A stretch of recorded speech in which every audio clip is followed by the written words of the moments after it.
It's time to accelerate. Hey friends, this is Andy. Welcome to episode 682 of Accelerate, the sales podcast of record. I've got a very interesting show lined up for you today. Joining me as my guest is Eric Barker. Eric is the author of the Wall Street Journal bestseller, Barking Up the Wrong Tree, the surprising science behind why everything you know about success is mostly wrong.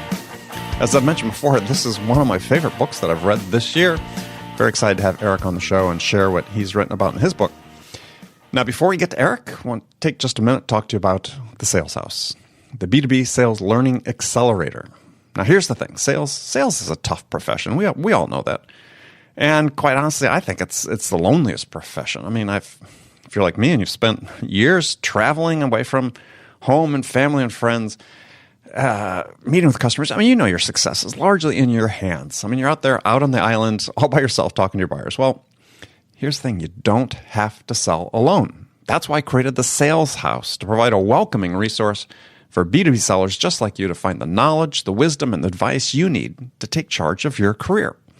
Really to become the best version of you possible, to become great on your terms. So if you join the Sales House, you get unlimited access to me and every bit of sales wisdom I've acquired from my hugely successful career in sales, and you get access to a roster of world-class experts sharing their expertise, as well as unlimited access to our coaching hours, live workshops, and our in-person meetups. So remember, you don't have to sell alone. Come invest a few minutes a day in the Sales House. Visit thesaleshouse.com/accelerate. That is thesaleshouse.com/accelerate. And we'll look forward to seeing you in the house. All right, let's jump into it with my guest today, Eric Barker. Today we're talking about success. Now, there's no one path to success. Chances are the path you're on today isn't the one that will take you where you want to go. Eric and I are going to talk about some of the latest research on success that he reported about in his book. And among the topics we'll discuss is how to build an awareness of your own strengths and weaknesses that allow you to navigate with and around them, and why negatives can sometimes be positives in the right light. Traits that work for some scenarios might not work for others. But again, how to assess those in yourself. Some interesting stories about why high school valedictorians don't succeed the same way when they're out of school, and what this lesson means for you, and why the story you tell yourself about yourself is really important, and how to make sure you can take control of your own story. I mean, all that and much more. All right, here we go. Eric Barker, welcome to the show. It's great to be here. Well, it's a pleasure to have you here. I really enjoyed reading your book. For people who don't know, and I mentioned it in the introduction, as Eric is the author of the Wall Street Journal bestseller, Barking Up the Wrong Tree. And I have to ask you, was that a play on your name? Yes. Okay. It definitely it bears some relevance to the content, but it's more me being a wise ass. Okay, all right. Well, I did the same with my second book, which was Amp Up Your Sales, and AMP is my initial, so same thing.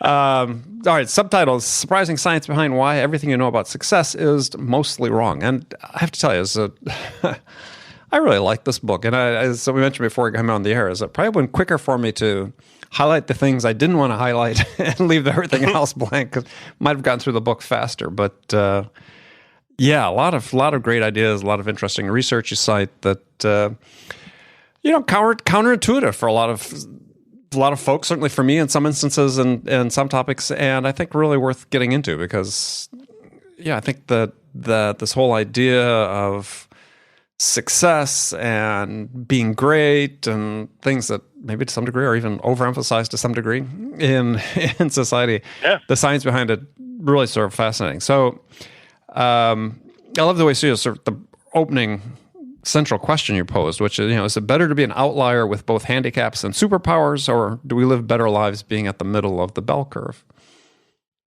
Which is it? It very much depends on what kind of life you want and perhaps what arena you're in. But the issue is that when you look at the issue of success in terms of doing pretty well, then hey, middle of the bell curve, as long as you're working hard and you're applying your strengths, is fine. It's like when we look at the very, very extremes of success, you're usually talking about people who are very different and are happy to exploit their differences, but it's not like your superheroes who just have positive superpowers. Very often those extreme strengths come with extreme weaknesses, and that's something that needs to be navigated. Like I refer to Gautam Mukunda, who's a professor at Harvard Business School, and he talks about that when we look at leaders, it can be very confusing. Some leaders seem like figureheads who don't do much, and other leaders are captivating, powerful forces that really drive teams forward.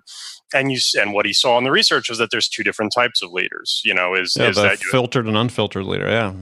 Yeah. And so once again, it's really about, sometimes it's not an issue of more, it's an issue of different. It's an issue of somebody who might have really extreme negatives, but their positives are critical in that arena. So for someone to be aware of their strengths and their weaknesses really allows them to optimize around that, however extreme they may be. Yeah, and we're going to come back into that topic, talking about the filtered versus unfiltered leader, because actually I thought it was fairly foresightful in unexpected ways, reading about the descriptions based on the current occupant of the White House sort of fit some of those descriptions. So, but when you talk about this idea of success or living the lives of bell curve, it's sort of playing to the average. It strikes a chord, because in sales these days, we've got all this technology that's flown into sales and afloat into sales, and greater visibility into the actions reps are taking, the impact and the engagement with customers, and more and more people are measured on these metrics, which in essence seem to be averages for the most part. And it seems like we sort of have this race to the middle sort of going on. I mean, that's really a critical problem. I mean, because if half the people are scoring 100 and half the people are scoring 0, then yeah, the average is 50. But you actually don't have a single person that scored 50 or anywhere near 50. Right. So the average is useless. Right. And so to really optimize around 50 makes no sense whatsoever, because that number is not the least bit representative or useful. And again, you get into that issue of is it, how do we, so to take the standard tact of how do we go from 50 to 51? It's like nobody's at 50. Going to 51 is not good. What you probably have here are two completely different. You have fish and you have birds. They're fundamentally different creatures. So that to really take that issue of, are we looking at fundamental differences here? And it's the problem becomes we often want to chop off the lower end of the bell curve to get rid of those awful, terrible negatives. But often the things that are producing the high end of the bell curve are also seen in the low end of the bell curve. And so we get rid of, that employee is way too aggressive. He's causing problems around the office. Yeah, that aggressiveness is also responsible for the driving force that's pushing things forward. If you get rid of the bottom, you're also getting rid of the top. So it's not just as simple as like let's meet around the let's meet around the average, which doesn't exist. Well, interesting when you're just talking about that, because it's very usual in companies, in sales in particular, is, hey, we divide people in these striations. We got A players, B players, C players, and so on. And is part of what you found in doing the research that actually, let's say the C players, they carry some negatives with them, but if properly directed, really could become A players? I mean, it's more. I mean, to say like A player, B player, that's a metric of quality or achievement, versus to look at something more value neutral, like the context they're in. So, if you think about, you've got sales which are very quick, happen very quickly, and then you've got long-term contracts with government organizations, which take enormous months years to finalize. That's probably not an issue of, are you a good salesperson or are you a bad salesperson? The people who are good at the first are probably not good at the second. They're probably, one's a fish and one's a bird. One's a bird. They're just they're very different skill sets. And what's really interesting that that again Gautam Mukunda talks about is a critical element in that distinction, which we often neglect or actually penalize, is what he calls intensifiers. And there's a lot of research mostly out of University of Pennsylvania on signature strengths. In other words, doing what you're good at. And the more time you spend doing what you're good at, obviously you're more successful, you're happier, you're more liked. That's great. What Gautam talks about is the flip side of that, which is intensifiers. And those are qualities that are generally considered negative, at the average. At the mean, they're negative, but in particular contexts, they're incredibly powerful. And that's where, like I said, if we chop off the left hand of the bell curve, then we hurt the right hand as well. So an example would be, if you're talking about somebody who is really argumentative, that's an insult. That's a negative word. That's really detrimental to interpersonal relationships. But if you choose to be a litigator, all of a sudden this is somebody who's incredibly stubborn. They're really stubborn. Okay, that's a negative quality. Well, if you're an entrepreneur and you're somebody who gives up easily, you're not going to be a very good entrepreneur. So that stubbornness becomes grit and resilience. Same thing. We put a different word on it. How rich people aren't crazy. They're eccentric. It's that kind of thing. And so we have to be very careful that certain qualities which we consider as general negatives are not, they might be in general, but if you are tailoring your personality, your abilities to very specific contexts, that's what intensifiers is all about, is the idea that your negatives can be positives if you pick the right arena.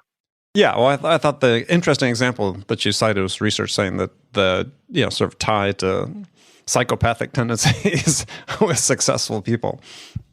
Oh, I mean, it's it's funny because if we step back from kind of the moral element for a second, if you're a general in the military and you have extreme empathy and you hate to see anybody die, you're not going to be a very good general. It's like you're going to have to make decisions where X number of soldiers, unfortunately, are going to perish, but it's for a greater good. You work in logistics in that case, yeah. Being overly empathetic is not going to get the job done, and that's it's sad, but I don't think we would want a general. Our country wouldn't be around very long. Yeah, if they had that attitude. So context is real. Social psychology has taught us anything in the past few decades. It's that context is much more important than we think. Yeah, and context is especially in the world of increasing amounts of data that we have, the context is increasingly lost, right? I mean, we certainly see this in data about sales and business. I mean, there's companies that have business of analyzing phone calls, right? That the reps make, and they say, okay, if you use these 3 words at this point in time, you're going to close more sales, but the context is missing in terms of what type of product are they selling, who are they selling to, so all the things you talked about before. And absent that, the data is meaningless. Oh no, it's all about what questions are you asking? How relevant is the data to the situation? How has even the presentation of the data, how's it been framed? There was one study where they were looking at paternity, and they said how many fathers are raising children and the children aren't theirs.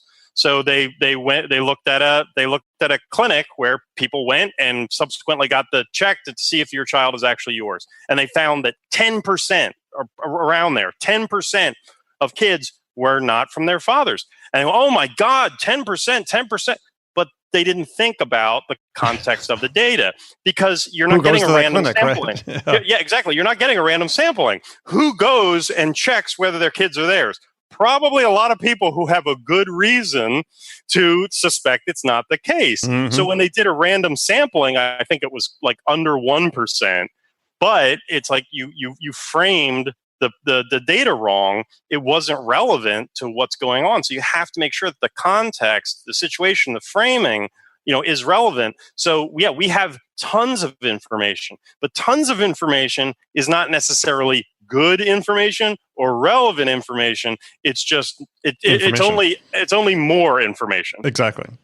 Well, one of the sort of areas of context I want to talk about is early in the book you bring up this example about high school valedictorians and whether they are more likely to go on to success in life or not. And I think for a lot of people that have read the book, and I've talked about with a handful of people, is they were all surprised. And tell us a little bit about that study and sort of what comes out of it in terms of sort of the lessons, if you will. Oh, yeah. Well, basically, this was work by Karen Arnold at Boston College, and she tracked high school valedictorians.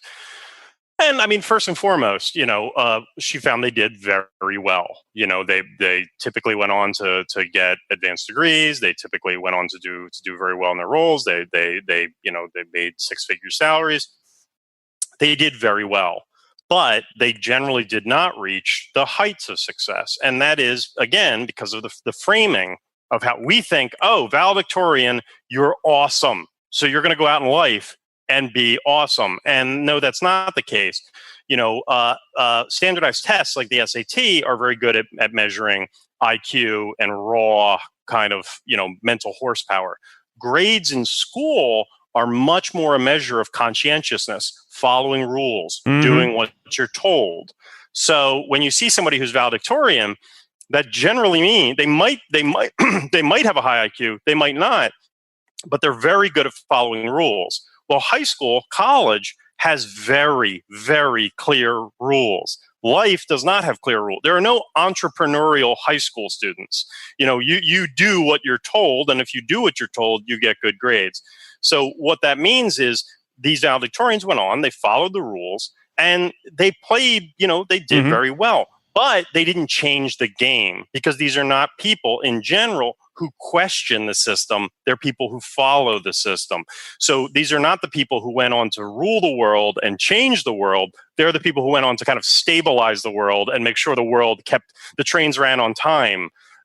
So the rule breakers, again, it's kind of the bell curve issue, where you had the higher end, went to the valedictorians, but the highest, those were more the rule breakers. Some of those ended up at the bottom tail, but some of those ended up at the very top because they questioned the system as opposed to following the system. Yeah, and when I was reading the book, actually before I'd read your book, I'd had a presentation that I started giving a couple of years ago that I was trying to push this issue. Is that I think one of the things that I see, I know one of the things I see in sales these days is this increased emphasis on process and conforming to a process, and this idea of being the best version of you possible is sort of, people tamp down on that, right? Because we just want people to follow the process. And I was looking back on my career and saying, okay, who are the people who really stood out, really succeeded?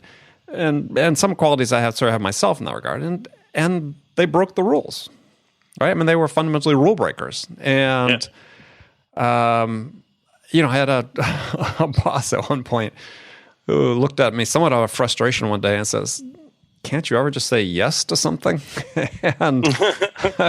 But I mean, I think that's what people sort of have in common that succeed, that they have the courage or the gumption to say, here's a better way to do it. Here's a better path for me. No, and that's really the issue. I think it's a problem that needs to be managed because I think it's very easy, and we see this all the time. It's very easy to take either extreme, where we say, oh God, processes, rules, don't let people do their own thing, let them do this, oh God, and that's protection against downside risk. We don't want to make mistakes. On the flip side, we hear the reaction to that often in books, in articles. Let people be free, let them do whatever they want, let them just do it. And of course that can result in chaos. Right. So, there needs to be some kind of management of this, because when we go too far in either direction, there are negatives. There's no doubt about that. Yeah. Vince Lombardi talked about, give players freedom within structure. Oh, I mean, you see, like, everybody, I think, you heard about, like, that Netflix deck that went around where, where Netflix as a company basically said unlimited vacation time. As long as you get the work done, we don't care. We're not going to tell you what to do. Now, again, in the abstract, oh, wow, well, no, but Netflix is also a top company that's hiring top people who have already proved themselves, been vetted, and now you're giving them the free. This isn't just taking random people off the street and telling them do whatever you want. I mean, it's that kind of thing where I've interviewed for the book, for my blog, a number of people in the military, high levels, special operations people, and they have a level of freedom in the military, which is big on rule, very big on rules, very big on conformity. They have a level of freedom. Oh, that's the better way. No, it's not the better way. Again, these people are some of the most vetted people imaginable. And yeah, once you get to that level of achievement, hey, geez, they're going to be in a random context we can't predict. They probably know how to handle it better than any formal system we're going to create. But there's already been a vetting process ahead of time. Utter conformity, totalitarian rules, not a good idea. Utter freedom, no system whatsoever, not a good idea. We need to find a way to manage that to get the best of both worlds. Well, I think that's interesting when you talk about that, and also in reading the book, is because this idea of really what constitutes success is worth exploring. Because, if you go to the self-help people, it's all about, 10xing. We got to be great. We got to be, way up here. And this idea, and you allude to it a little bit in the book, but I think we've lost the value of people being good at what they do and appreciating people for being good at what they do. Oh, everybody can't and shouldn't be, a rule-breaking 10xer. We need, you can't, you can't have all CEOs and no managers. It's like you can't do that. So no. And also in our personal lives, it's like, to be the best, and this is something I talk about in the chapter on the work-life balance issue, where, for the most part, a rough overview, the longer you work, the better you'll be, the more successful you'll be. But we can't work 24 hours a day. You can't even, if you work 16 hours a day, you're not going to have good relationships. You're probably not going to be very happy. You're definitely not going to be very well-rounded. So, it's not as simple as everybody should just go 100% all the time. That's not possible nor desirable, but the problem is that now with modern technology, we have an unprecedented ability to go 24/7. The doors to the office don't close at 5 p.m. anymore. Nobody's going to tell you, hey, you need to stop. So we have the option to keep going. And that's really often not in service of our goals as a well-rounded, happy human being.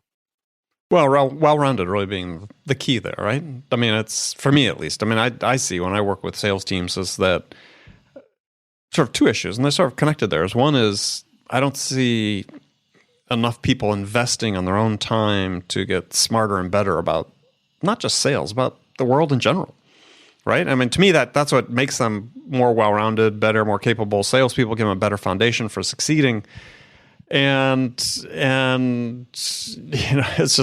it's like pulling teeth to get people to say, okay, I'm going to invest a half hour, turn off the TV for a half hour a night, and I'm just going to, read a book every night.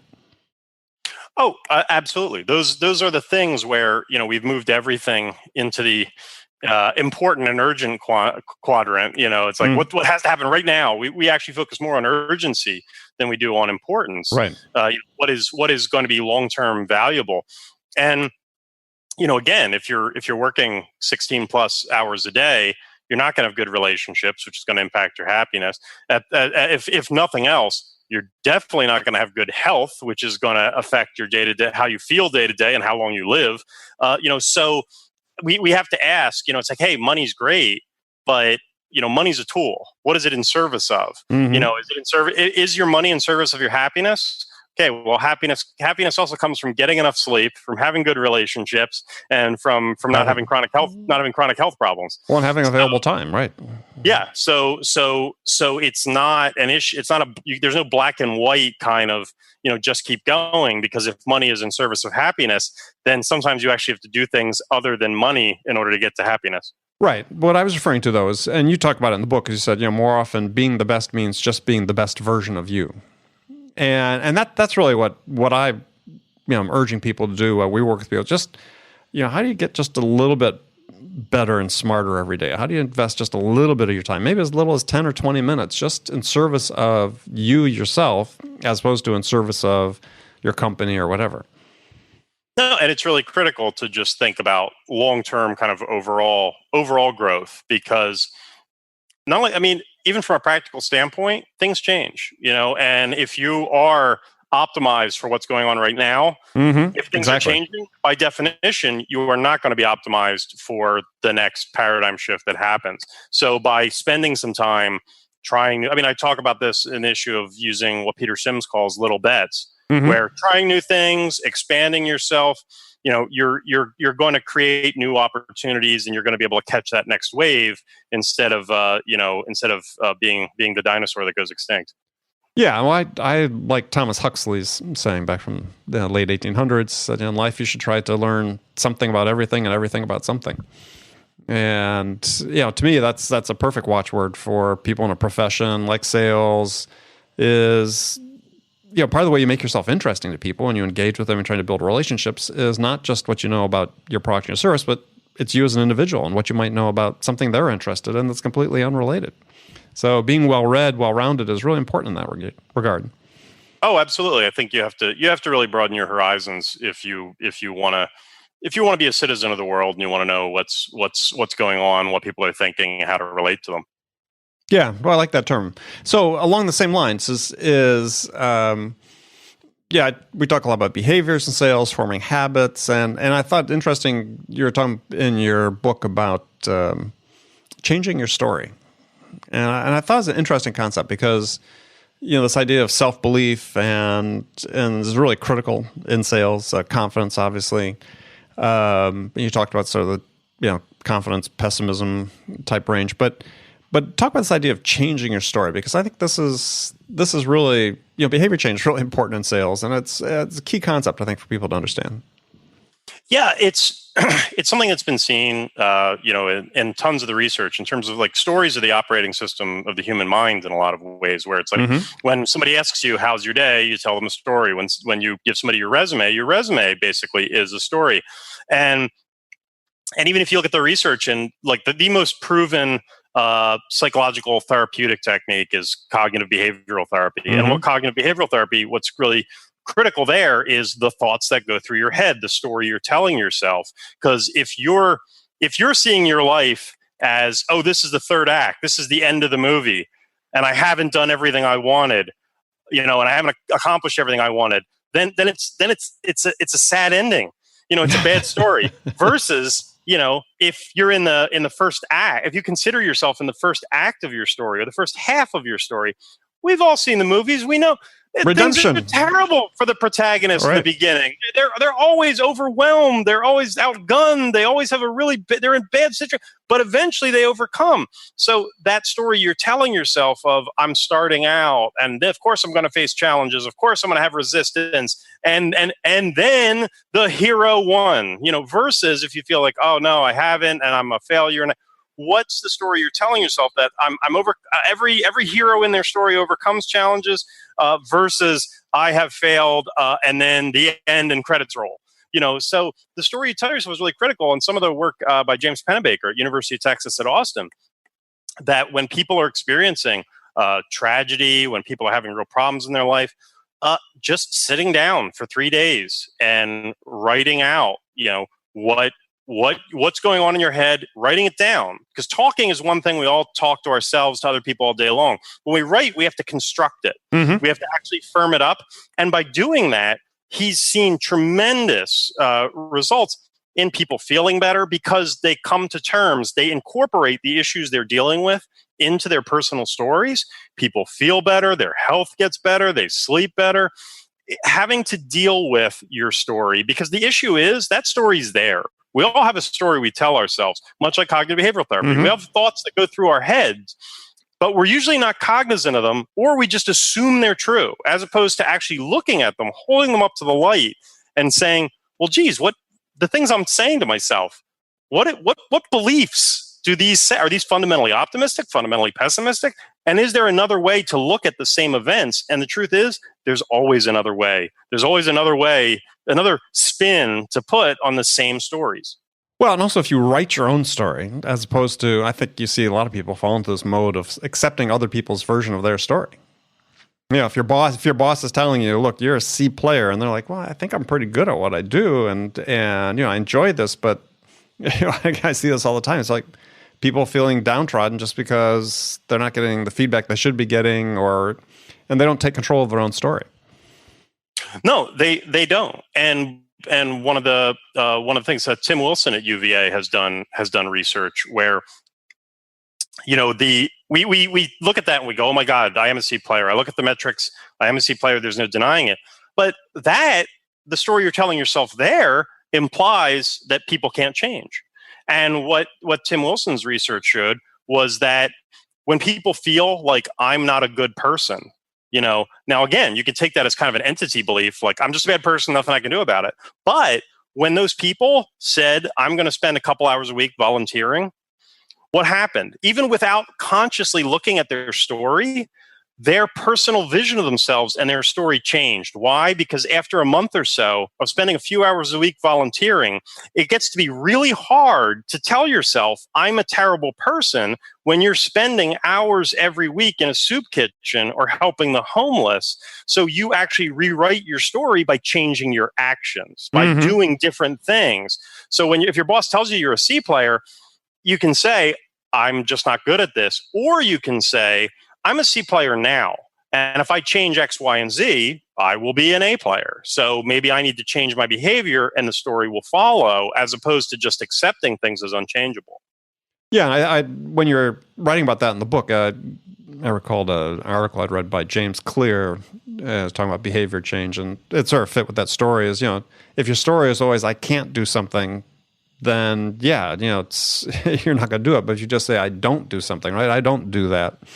That change in perspective is, pretty powerful, I found. I mean, absolutely. For James is great. And one of the things there is the issue of control, where if you say I can't, then you're basically saying I don't have the ability to do that. It's impossible to say I'm counting on willpower to power me through it, which, as you write about and James writes about, that's a limited muscle that we all have. No, versus to say I don't is you're making a decision. You're not saying the world, this is the way the world is and I can't change it. You're saying I'm choosing not to do this. That gives you control. And as we know from tons of neuroscience research, your brain loves control. Your brain loves the feeling of control. When we don't feel we have control, that's when we get anxious. That's when we get worried. When we feel like we have a measure of control, when we say like I don't, then all of a sudden you become an important factor in the equation, as opposed to just being a helpless pawn in the world.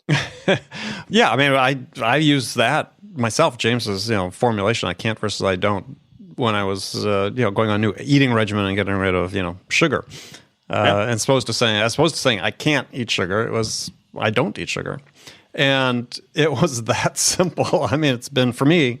People who know me, a sweet tooth. It's like they're stunned at. In fact, I just don't eat sugar anymore. Oh no, it's that whole issue of once people, because like your story is your identity in many ways, and it's very hard for somebody who identifies and sees themselves as are you a dessert lover? Oh, I love dessert, and now you have to say I can't eat sugar. That is fundamentally at odds. Versus once somebody says I'm a vegan, it's not hard for them to say, I don't eat meat, because their identity is, this is who I am. It's not even a decision, to say that, because this is who I am and I don't do things like that, is different than if you see yourself as someone who does, or if you're undecided. Now everything is a choice. Once you say, I'm the kind of person who X, Y, and Z, I'm not going to commit treason, I'm a patriot. I'm not going to eat meat, I'm a vegan. It's like when you change your story, your identity, then decisions become very simple and they don't involve willpower because it's already defined for you. Yeah. And so if you think about it in the context of sales, I mean, if you do have a certain expectation in terms of number of calls you're going to make for a week and you haven't been making those, just by saying, hey, I don't miss quota, I don't not make my calls 2 hours every day, and so on. It's pretty powerful for you. It's just not an option. No, and that's the thing and that's why we see so often, especially with habits, that consistency and momentum are often the most critical components early on. Is just BJ Fogg, who does a lot of research at Stanford on that, talks about that, where he says tiny habits. Yeah, exactly. His critical thing is minimum viable effort. You want to start flossing your teeth? Fine. Every day, floss one tooth. It's like that's because it sounds silly, but it's so little that you can't say I don't have time. You can't say I'm too busy. But it develops the consistency of the habit, and going from one tooth to two tooth to your whole mouth is a lot easier than going from 0 to whole mouth. So the consistency, what makes a habit? It's consistent. Yeah, so building consistency becomes a critical thing. Well, I think it's two things. It's the consistency, but also it's this whole concept that I don't know if you follow bike racing at all, but the guy who was the manager of the Sky team of the Tour de France has this theory he calls the aggregation of marginal gains, right? So same thing. One day, flossing one tooth is better than flossing no teeth, right? Flossing two is better than one. So each day he's adding, 1% effort better to it. And that I think is a very valuable way for people to look at things. It's just how to get just a little bit better every day. Oh yeah, it's just making those little improvements, and I think that's that consistency, that momentum. That's why it's like when you've been dieting 7 days, it's very easy to do the 8th day, but it's hard. It's very hard to start. Yeah. But once you've got the momentum behind you, it's like you look like Alcoholics Anonymous. It's like people just focus on the next day. It's very easy to keep up that. You don't want to lose that. It's almost like a video game. You get your score up high enough, you don't want to lose those points. So that consistency, that momentum, once you get that on your side, it's a lot easier to, objects in motion tend to stay in motion, and objects at rest tend to stay at rest. Right. Wow. Sales, physics, social psychology, all in one day. Great. So, Eric, we've run out of time, but appreciate you joining me. And how could people find out more about you or connect with you? My book, Barking Up the Wrong Tree, is available on Amazon and other booksellers. My blog, the URL is a little tricky. So if people just Google Barking Up the Wrong Tree blog, or if they Google my name, Eric Barker, I do a weekly long-form blog post that tells you how to improve some area of your life, from productivity to influence, negotiation, relationships, happiness. And the best thing to do is sign up for my weekly email so you can stay abreast of the latest insights and research. Excellent. All right, Eric, thank you very much. It's great to be here. Thank you for the time. Okay, friends, that was Accelerate for this week. First of all, I want to thank you for joining me. And I want to thank my guest, Eric Barker. Join me again next week as I welcome Christine Comerford to the show. She's the author of Power Your Tribe, Create Resilient Teams in Turbulent Times. And before you go, don't forget to check out the Sales House, the only all-in-one sales learning accelerator for B2B sellers. Visit thesaleshouse.com/accelerate. All right, thanks again for joining me, and until next week, I'm your host, Andy Paul. Good selling, everyone.